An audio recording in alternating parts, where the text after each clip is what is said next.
Кыргыздын коноктосмою. Кирсамындын алкындысынын ордуна ачыл элек атыр самын койдуртат.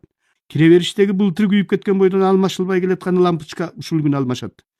Бир жак капталына кыйшайып жырылганы калган дарбасасынын артын тирөөч менен түстөп, бул ирет кечкеде эле аңырайтып ачык таштайт.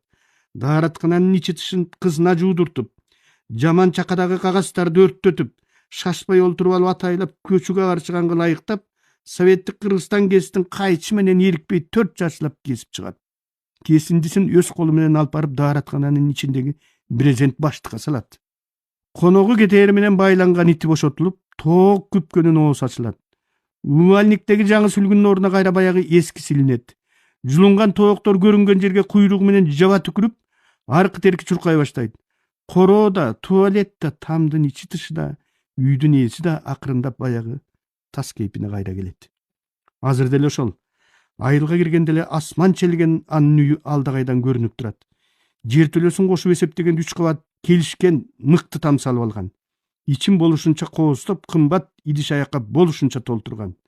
Бир аз китеп бар эле кышында от тамызкы болот деп көмүрканага ыргыткан. Бирок жай барсаң деле, кыш барсаң деле жаңы үйүнүн эшиги бек. Өзүлөрү бала бакыра неберелери менен временкасында тыгылып олтурат. Көмүр жакса алоолоп күйүп берген буржуйка меш. Жаңы үйүңөргө качан киресиңер десем, ого куялуу үйгө биз кирмек белек, коноктор кирбейби дейт. Дүйнөдө үй салса да өзү үчүн эмес, коноктор үчүн салган менин кыргызымдай дагы кайсы эл бар болду экен.